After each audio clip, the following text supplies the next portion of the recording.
nekk. ñu wax ci mbir mi nga xamante ni moo xewee ca Nooto guy jama démb ba tey ñu ngi koy wax ci antenne bi Nooto ma nga ca département bu Tivaouane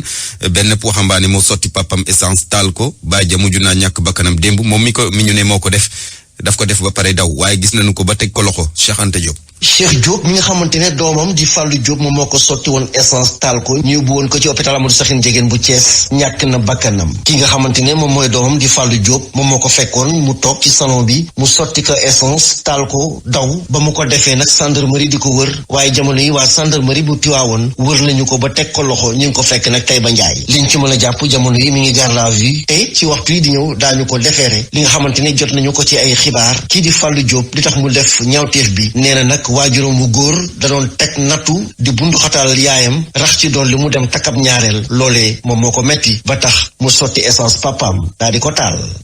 RFM Thiès Cheikh Anta Diop. pour man RFM mooy rajo di gaaw ci xibaar yu wóor. RFM xibaar yu wóor te wóor.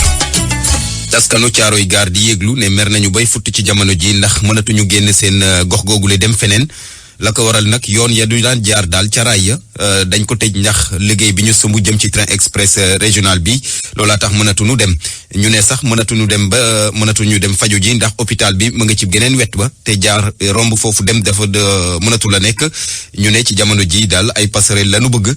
su ko defee ñuy mën di dem ak dikk ni ñëpp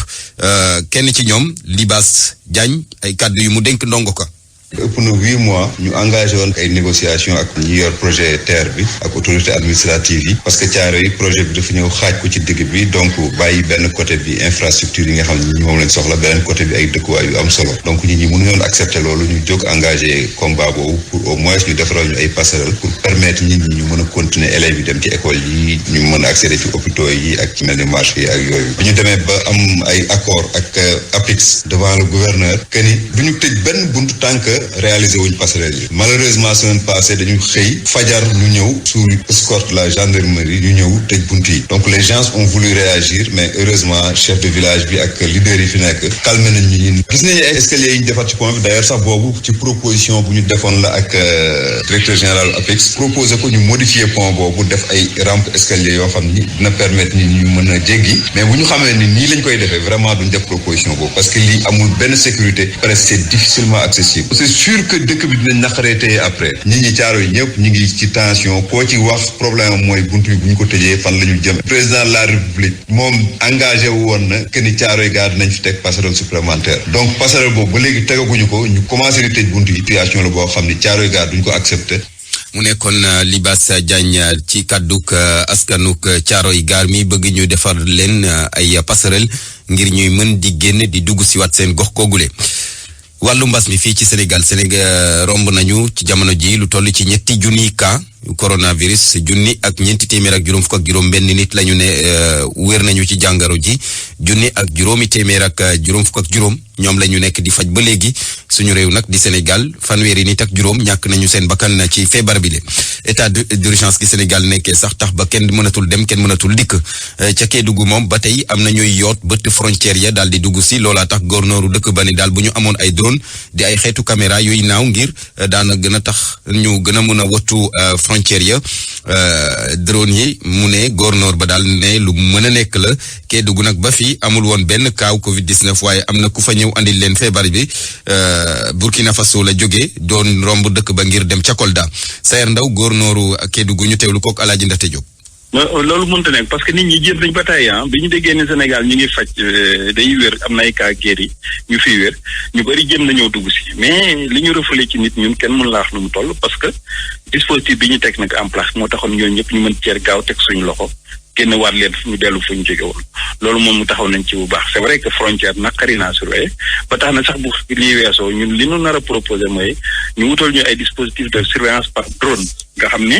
danañ mën a taxaw ci benn bërëb naawal drone bi muy xool fan la frontière bi toll parce que loolu rek moo ñu ci mën a génne ndax frontière bi yaatu na yaatu boo xamante ni topp ko ak tànk wala ak oto dana jafe parce que bërëb yi nga xam ne fa la war a jaar ay forêt la ay àll la yoo xamante ni oto mënu fa jaar ay moto rek souvent ci du moto yëpp moo fa mën a jaar mais daal teg nañ fa dispositif boo xamante ni gëm nañ ne nit mënu koo romb wala boo ko rombee it doo sori te draguñu la loxo loolu lu wér la te buñ la tegee loxo ñun ñaare wax ji du bari dañ lay delloo fa ko jóge woon su ko defee bu dee Sénégal pare nga nag ñu soog la mettre en observation xool la waaye bu dee koo xamante ni bitim réew nga dëkk moom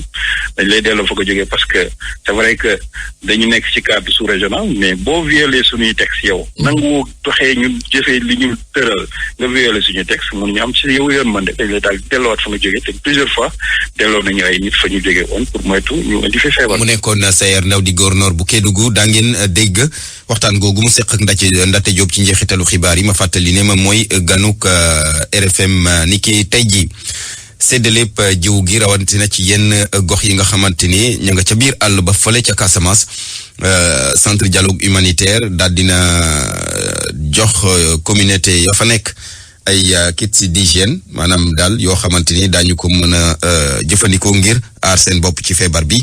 lu toll ci fukk ak ñeenti dëkk yu nekk ci biir commune bu Djibi Dione Sindia ak yeneen ñoom la ñu jox mbir moomu le ONG Cambérène Kafou moom moo ko def coordonnateur ba di Dambe ñu teewlu ko Lamine Ba. parce que ñoom ñëpp ñi nga xam ne choisir nañ leen say village daal ñu ngi si lu ñu naan si frontière bi lañ nekk maanaam entre diggante Sénégal ak Gambie lañ nekk te nekk ay zones yu reculé te xam nañ ni tey nit ñi fu ñuy jaar du ñu jaar si yoon officiel yi dañuy jaar si yoon yi nga xam ne pratiquement ay piste lay doon te population bi ñoom ñoo leen xam ñoo fa dëkk donc suñu leen doté de moyens de matériel yaakaar naa dina mën a permettre ñu freiner tey cette pandémie la loolu moo tey waral tey suñu ñëw tey si zone bi nga xam ni moom la ñu wax la zone pratiquement rouge en son temps composé de la commune de Oulampan, de la commune de Djibi Dione mais également la commune de Suer. dafa am constat bu ñu def ni pratiquement aide bi nga xam ni daanaka dañ koy def dafa yem rek si lu ñu naan les grandes communes maanaam communes yi mag yi ñu gëm ni tey population yi nga xam ni tey ñoom ñoo nekk tey si le long de la frontière ñoom tamit ay sénégalais ñu comme ñun dañu mérité tey ñu accompagner leen loolu moo gën a motiver tey ñun ñëw ànd ak ñoom pour participer à cette lutte là pour permettre leen ñu mën a am lépp lu nga xam ni mooy jumtukaay pour ñu xeex jàngoro bi pour mu jóge donc loolu moo waral tey ñu choisir dëkk yi nga xam ne yaakaar nañ ni xëy na nit ñi ñemewuñ fa dem pour dem fa wan leen message ni tey jàmm tey mi ngi dellu si Casamance mais également ñooñu ay Sénégalais ñu comme ñun ñëpp kon war nañ leen mën a jàppale donc loolu moo tax tey HD accepté en tout cas accompagner ñu pour village yëpp ñi nga xam ñu ngi si long de la frontière ñu mun leen jàppale pour ñu mën a xeex jàngoro bi mu mën fi jóge. rajo askan wi. fukki simili gannaaw juróom-ñetti waxtu ni ngeen ko xamee njàng mi dana dooraat ñaari fan ci weeru juin rawatina élèves yi nga xamante ni dañoo ne ci classe d'examen waaye ba fii nag moom éducation physique moom ne ñu daal du ci bokk loolaa tax professeur OPS yëkkati seen kàddu sàkku ci ministre bi ngàlloo wàllum njàng mi fii ci Sénégal mu xoolaat dogal gu ne mel Lamine Ba. ñii di jàngale éducation physique ànduñu benn yoon ak dogal bi nga xam ne ministre de l'éducation nationale jël na ko seppi seeni discipline ci njàngale bi nga xam ne war na door ci ñaari fan ci weeru juin bu ñu dëgmal ñoom jàpp nañ ne dogal boobee nga xam ne nag ministre jël na ko lalu ko ci ay argument scientifique Honoré Manga moom moo toogal éducation physique sportive ci bureau national bu SAEMS. éducation physique dañ ko ber ñu ne éducation physique du bokk ci reprise jàngale bi le 2 juin ñu jàpp ne loolu vraiment buñ ko defee injustice bu mag la ñun ñu jàpp ne loolu humiliation bu mag la te juumte la. moom jàpp na ne dogal yi nga xam ne jël nañ ko ngir xeex bépp contamination coronavirus ci biir école yi mën nañ koo teg éducation physique sportive. parce que protocole bi mooy classe bu nekk dañ koy diviser en groupe te groupe yooyu mënul weesu ñaari fukk élèves mais professeur d'éducation physique bu jël ñaari fukk élèves yóbbu ko ci terrain bu nga xam ne terrain football mu def foofu kuuram éducation physique jégante sax du am élève bu tissooli bi du dem fenn parce que ngelaw bi da koy sànni ci suuf te dara du fi xew. ñi nga xam ne ñoo ngi bokk syndicat ak Sawur Sène bëgg nag ministre de l'éducation nationale dellu si waat ci dogal boobee nga xam ne jël na ko. jàpp nañu ne peut-être ministre bi dafa juum war na mun a nangu dellu si waat ci ginnaaw pour wane ne juum na que éducation physique mun nañ ko def ci période coronavirus bi. ñi di jàngale éducation physique bëgg nañu bind bataaxal jagleel ko kii di ministre bi ak seen secrétariat général national syndicat ngir xamal leen ne ànduñu benn yoon ak dogal bi ñu bëgg nag ñu gën ko waxtaanee ngir ñu am ci pexe Lamine Ba Ziguinchor rajo Futurs Médias. dem ca Kaffrine démb la woon korité waaye ña fay jaay yàpp di boucher ya dañoo bëggoon a rek def marché rey nag yu bari ngir jaay ko ci korité gi waaye ci mujjantal gi daal ñoom ñëpp a lambale ndax gisuñu client bu ñëw ne leen ñaata Omar Ndiaye. jaaykatu ndawal yi atum ren ak korité gi seen jiba feesagul ndax nag yi ñu jotoon a rey ndawal la mi ngi fene gàññi góor gi Fall. ndax ma ren man liggéey naa ñetti nag yoo xam ne jaay ma ci dara yàpp yi mu ngi bëri fii ginaar yi bëri nañ bëy yi bëri nañ du dëgg wax dëgg yàlla fi yi fi mu doxul dara feebar bi li gën doy feebar bi ak bëy yi bëri na bëy yomboon ak ginaar yi xam nga loolu mooy suñu problème. li ci gën a doy waar mooy ñu bëri ci boucher yi dañoo demoon lebi ay nag yaakaar ne bu ci jaayee dañ ci mën a am as tuut lu ñu yóbbu kër ga waaye fi mu nekk nii de safaan ba lañ ca am. Jaran Fall. si yéeme na lool sax métti na lool vraiment xamul fi ñu koy waxee instant yi nii parce que dañoo jël alali jàmbur valeur ay millions lañ jël nag yoo xam ne ay nagu 600 ay nagu 700 nagu 550 000 dugal ko ci marché bi mais pour nga jaay sax xëy jaay 50 000 man li may wax ak yow nii xëyuma jaay lu mat 70 000 ci nag woo xam ne maa ngi ko jëlee ci ay 600 nangam mille métti na lool yéeme na lool ren moom vraiment affaire bi moom nu mu ñu dalee moom kenn xamut fi ñu koy waxee vraiment métti na lool sax waaw. daanaka ngoon gi lañ doon carte di xaar restaurant yi mais restaurant yi ñun gisatuñ ci kenn waaw restaurant yi ak mayge yi ñoo doon jënd yàpp yi daanaka ñoo doon peese ay gros poids yi vraiment mais affaire bi moom ñun moom buy heure bi di jot rek waaw policiers yi ñëw nañ na leen fexe faxal ñi pour ñu tëj lal yi waaw. ren nag tombek jamonoy koor geeg korite geeg corona bi tar lool ci jaaykatu ndawal yi moo tax fi nekk ñu bëri ci ñoom jotoon a lépp ay nag li leen yéem mooy fan lañu koy fayee. Kaffrine Omar Ndiaye RFM. Omar Ndiaye jërëjëf korite bi ren daanaka melun ak yeneen korite yi ndaxte bu ñu julliwaan ba noppi ba añ ba suur dañ doon faral di gis xale yi ci mbedd mi ñuy doxantoo koy ñaan ndewinal loolee nag amul ren donte sax am na ñenn ci ñoom ñoo xamante ni jéem nañu ko def Omar Mbow daje na ak ñoom fële ca Mamel. mbas bi fi nekk bees soppi dundin ak doxalin yi yëpp loole nag terewul ndaw yu dekkee ca Mamel di wër ci mbedd yi ngir laaj ndewanel Mamadou Dia ak ñi mu àndal xam lool def ci seen bopp bu baax ne ay risque la ñuy def nii. ñu ngi protégé wu si corona bi. Bon, moi avant de sortir j'ai pris un gel. Mon gel là tout de suite je l'ai oublié à la maison. J'ai pris un masque et j'allais acheter des gants et je me mets à en mettre des gens. njeexentelu weer bu tedd bi ab fête bu rëy la doon àndal bi pa nag mbas mi di coronavirus moo ngi fii di def ak di dogal lu ko neex di ñawlu Ibrahima Seck. J'ai entendu des gens dire qu'on l'a reporté jusqu'à mars. Il n'y a pas de couvre-feu. Oui, jusqu'à mars, c'est comme ma soeur m'a dit. Non, il n'y a pas de couvre-feu. La Corité, elle va pas être née. La Corité, elle sera pas bonne. Ça ne peut pas sortir. korité corona wala korité maison lu ne lañ koy woowee fii mu doon lu njëkk loo xam ne ala kulli yàlla dina yàq fête bi. la moo tax solo sa yére korité. Parce que damay génn ak samay xarit kese te dama kaa soloon kese pour photo.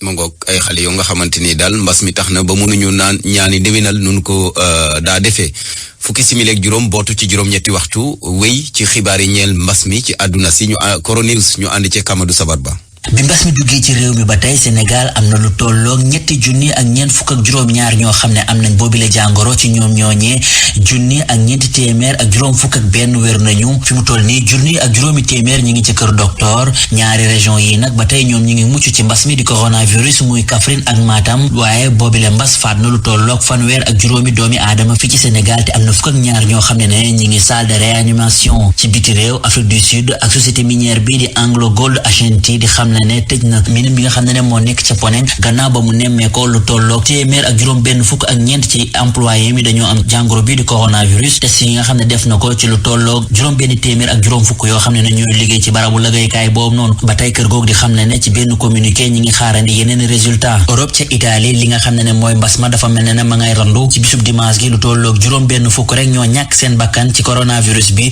bu ñu sukkandikoo ci xibaar yi nga xam ne moo tukkee ci autorité sociale bu Italie ñuy xam ne juróom-ñeenti junniy doomi Italie ñàkk nañ seen bakkan bi mbas mi duggee ci réew moom ba tey loolee la ñu nemmeeku ci Royaume-Uni lii di mbas mi di coronavirus wàññeeku na fa ci dimanche ji ci xibaar yi nga xam ne moo tukkee ci kër docteur daanaka téeméer ak fukk ak juróom-ñett rek ñoo ñàkk seen bakkan loolee nag buñ ko toftalee ci li nga xam ne mooy bilan total bi dina toll ci 36 000 yoo xam ne ñàkk nañ seen bakkan ci coronavirus bi waaye fële ci Espagne la ñu nemmeeku mbas ma kat ma nga fay wéy di lëmbe ba tey ci dimanche ji rek juróom-ñaar fukk faatu nañ ci naam sax jàngoro bu ma ngay wéy di bëri doole Espagne di xam ne dina ubbi li nga xam ne mooy frontière am ñi nga xam ne ñooy touristes yi ci juillet bi ñu jëm juróom benn fukki réew yu nekk ca Amérique fi mu toll nii door nañ li nga xam ne mooy déconfinement partiel bi waaye tamit dañ koo tegandi ci ay yoon maanaam lépp li nga xam ne mooy rassemblement yi nga xam ne mën na tax rek jàngoro bi di law dañ ko fay tere ba tey États-Unis nekk réew yi nga xam ne jàngoro bi di coronavirus lootal na leen ci dimanche ji rek lu tolloog téeméer ak ñaar fukk juróom-ñaari doomi aadama ñàkk nañ seen bakkan ci coronavirus bi Brésil moom tamit kenn demul mu des ci li nga xam ne mooy mbas mi daanaka moo nekk ñaareelu ñetteelu réew boo xam ne mbas mi sonal na ko bilan baa ngay woy rek di métti ci ñi nga xam ne ñooy autorité yi démb juróom-ñeenti téeméeri doomi aadama ak juróom-benn fukk ak juróom ñàkk nañ seen bakkan ba tey ñu desandi ci Amérique latine ak Pérou moom tamit sonn lool ci li nga xam ne mooy jàngoro bi di coronavirus ci réew moom lu tolloog téeméeri junneeg lu toftal am nañ li nga xam ne mooy jàngoro bi ci ñoom ñooñee ñetti téeméer ak juróom-ñaar fukk ak ñett ñàkk nañ ci seen bakkan.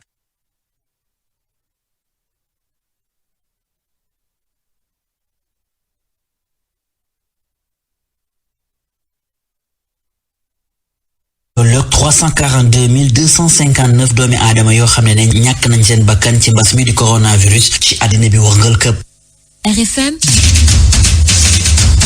ganu xibaar yi. gan gi Sayer Ndaw la di gouverneur bu Kédougou waxtaan gi mu seq ak Alaaji Ndate Diop dellu siwaat ci kaa bu njëkk bi nga xamante ni dëkkam di Kédougou am na ko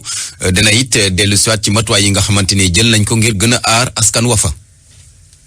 Sayer Ndaw maa ngi lay nuyu. maa ngi lay fay Ndate. yow yaay gouverneur bu région bu Kédougou boobu ba léegi bi jàngoro ji jubee ci réew mi ba léegi di coronavirus. amu leen woon cas waaye fan yi dégg nañu wàññi ngeen benn. waaw dëgg la ba ñu commencé ba léegi amuñu woon cas te damay jàpp ne ba léegi sax amuñu cas ndax li fi dugg si c'est vrai li ñuy wax cas importé la dafa dox ba yegg si fi doon romb. faral ñu yem ci moom téye ko te foog naa ni téye bi ñu ko téye sax baax na ci moom parce que xale la boo xam ne ñaar fukki at ak ñett la mu jógee Ouagadougou di dox ba yegg si fii bëgg a dox jëm Kolda. dañ doon xalaat bis bu duggoon ci parc bi mënoon na fa réer te bu réeree ci parc bi xamatul fu mu jëm amul lu mu lekk amul lu mu naan mënoon na ko indil ay loraange mais heureusement bi muy romb di wut lu ko génne ba mu romb ci la ko policiers yi fekk parce que dafa violé couvre-feu bi ñu jàpp ko biñ ko jàppee nag ñu mettre ko en isolement aussitôt looloo tax daanaka bëriwul contact amul contact si lañ ko téye pendant 5 jours ñu contrôlé ko effectivement mu nekk un cas positif mais asymptomatique parce que wanewul benn jàngoro ci moom ci yaramam gisul sax xamul sax ni dafa feebar. est-ce que topp ngeen ko fépp fu mu jaar li ñuy wax tracking nañ la jonjool ak nañ la dajeel loolu yëpp nag yooyu leen war a seet la. waaw loolu lépp ñu ngi koy seet parce que am na nous sommes dans un dispositif bien huilé où kenn ku si nekk xam nga lu ci sa cër ak sa rôle donc am na ñoo xam ne ñoom seen liggéey mooy tracking boobu parce que on a un système de gestion de l'incident boo xamante ni chaque groupe a un rôle donc le système de gestion de l'incident su nekk xam nga la nga war a def ñooñu nag ñoom ñooy toppatoo loolu ñu ngi ci diggante démb ak tey mais gëm nañ ne du bari contact ndax ju xamu fi kenn ci dëkk duggul kër kenn duggul fenn donc biñ ko fi dugalee ak moto génn ci la waaxu day dox ba yegg si rek donc ci la ko indi donc gëm nañ ne rek contact yi warul bari te dina yomb maanaam toppaat ba xam ñan la fan la. ci frontière bi la duggee te gis nañu suñu frontière yi dañoo yarax comme nañ koy waxee. est-ce que tey jii jaaduwul ngeen gën a tengal li nga xam ni moom moo di kaaraange ga ak saytu ba ci dig-digal yooyu. donc kaaraange bi ak saytu frontière bi moom tengal nañ ko bu baax a baax mi ngi ci li ñuy wax fa mu gën a kawee ndaxte man mii maa jiite woon mission contrôle yi ñu doon def ci frontière yëpp man en tant que gouverneur amul frontière bu ma deful ci diggante Guinée ak Mali yi ñu seq ak Sénégal frontière yëpp laa def ak force de défense yi fu ne dem nañ fa waxtaan ak chef du village yi xamal leen lii seen cër ci liggéey bi ak lan mooy ci seen wàllu lu ñuy xaar ci ñoom ak lii bu ñu ko sàgganee lan la mënee di ci loraange ci askan wi ñoom ñu xam nañu lépp ba ñoom ñu ànd ak ñun ci xeex bi kon bokk bu njëkk dañ doon yaakaar ni sax ku dëkk ci Sénégal wala ku dëkk Kédougou mooy dugal nit mais bi ñu waxtaanee ak ñoom ba pare xam nañ ni loolu mënatul nekk parce que ñoom ñëpp ànd nañu ak ñun ci xeex bi te def nañ ko seen xeexu bopp kii fi dugg si li ko fi dugal mooy ki ko dugal Mali la jógee dugal ko daw génnaat kon loolu la maintenant heure ba muy dugg nag nekk na foo xamante ni du jàllukaayu yoon waaye xam nga frontière moom du lu ñuy mën a natt di ci teg loxo frontière moom daji ci ngelaw li rek booy dox da nga naan fii romb naa ko wala romb ma ko mais day jaar ci buntu yoo xamante ni ak garab yeeg xob yeeg fu ne la ñuy duggee donc loolu mooy indi problème yi yenn saa yi loolu ko dugal moom nii kon bokk mais fu mu toll nii def nañ fa ñun dispositif boo xamante ni pour nit romb frontière bi te gisuñu la lu jafe la warul mën ne même boo rëccee ba dugg sax dañ lay teg bët. ci frontière yooyu ku wax Kédougou xam ni bërëb boo xam ne nii bu ñuy jeexee wurus la askan wu bari wu nekk ci tundu Afrique soowu jant dañ fay ñëw est-ce que loolu tamit nekkul ak tiit jëm ci wàllug ëllëg keneen ku jóge biti réew dugal ko fa la ñuy du PK importé. non loolu mënta nekk parce que nit ñi jéem dañ ba tey bi ñu déggee ne Sénégal ñu ngi faj day wér am na ay cas guéris ñu fiy wér ñu bëri jéem nañoo dugg si mais li ñu refoulé ci nit ñun kenn mën laa wax nu mu toll parce que dispositif bi ñu teg nag en place moo taxoon ñooñu ñëpp ñu mën ceer gaaw teg suñu loxo génn waat leen ñu dellu fu ñu jóge woon loolu moom mu taxaw nañ ci bu baax c'est vrai que frontière naqari naa surveiller ba tax na sax bu lii weesoo ñun li ñu nar a proposé mooy ñu wutal ñu ay dispositifs de surveillance par drone nga xam ne danañ mën a taxaw ci benn bërëb naawal drone bi muy xool fan la frontière bi toll parce que loolu rek moo ñu ci mën a génne ndax frontière bi yaatu na yaatu boo xamante ni topp ko ak tànk wala ak oto dana jafe parce que bërëb yi nga xam ne fa nga war a jaar ay forêt la ay àll la yoo xamante ni oto mënu fa jaar ay moto rek souvent ci du moto yëpp moo fa mën a jaar mais daal teg nañ fa dispositif boo xamante ni gëm nañ ne nit mënu koo romb wala boo ko rombee it doo sori te teguñu la loxo loolu lu wér la te buñ la tegee loxo ñun ñaare wax ji du bari dañ lay delloo fa ko jóge woon su ko defee bu dee Sénégalais nga nag ñu soog la mettre en observation xool la waaye bu dee koo xamante ni bitim réew nga dëkk moom dañ lay delloo fa ko jógee parce que c'est vrai que dañu nekk ci cadre sous-régional mais boo violé suñuy texte yow nangu doxee ñu jëfee li ñu tëral nga violé suñu texte mun ñu am ci yow yoon mën de dañ lay daal delloowaat fa nga jógee te plusieurs fois delloo nañu ay nit fa ñu jógee woon pour moytu ñu indi fi feebar bi. gouverneur meneen mbir ki dugg indi ko fa Burkina la jóge jaar Mali te ku min Kédougou dina xam ni camion Mali yi dañuy dem ak dikk ci anamu xaw a doy waar est-ce que loolu tamit nit mënta buruxlu rek dugg foofu ci biir wàcc ko fa. déedéet loolu mënul nekk parce que camion malien yi benn buntu lañ mën a jaar te buntu yi ñuy jaar lañ fa teg ci dispositif du contrôle kenn xam lu mu toll donc camion yi mënuñoo wàcc yoon wi ñoom ci yoon wi lañ mën a jaar muy Moussala donc Moussala dispositif contrôle ba fa nekk bu mucc ayib la dem naa fa ñaari yoon contrôlé ko visité ko waaye ñaax agent yi fa nekk yokk leen moyen yokk leen kàttan bu nga xamante ni Moussala mënoo faa génn wala nga romb fa te teguñu la nga xamante ni mooy norme yi war donc foofu moom xel dal na fa bu baax leneen li tamit boo duggsee ci biir kii bi corridor bi yëpp li ko dalee ba ngay dugg Moussala ba ngay génnaat ci buntu Makko ci beneen wàll wi fenn fu ci nekk rek teg nañ fa ay takk der yoo xamante ni tànk boo jéggi jéego boo jéggi dañ la teg bat man li ma wax force de alkaati yi dem naan leen bu leen xool temps bi ngeen di def pour contrôler donte da ngeen di def sax waxtu ci benn oto na mat sëkk li ñu amoon solo mooy li ñu bëgg mooy na ko di ñu doxee li ñuy bañ bu ñu ko gis ci oto yi loolu mooy sunu mébét te loolu mooy sunu credo donc xoolatuñu temps de contrôle yàgg na yàggul l'essentiel mooy li ñu bëgg mooy ne ci nit ñi tënku respecter li ñuy wax les gestes barrières ba ñu fi indil musiba bàyyi li ñu ko fi. gouverneur bi question bi ñuy mujjee rek mooy mesure barrières yi ñàkk yi nga xam ni moom mooy war képp ku war cee sàmm ngir jàngoro ji bañ a dugg ci réew mi est-ce que yow en tant que kilifa yaa ngi koy wattu ak sàmm ngir nit ñi respecter ko. waaw sunu cër mooy ñun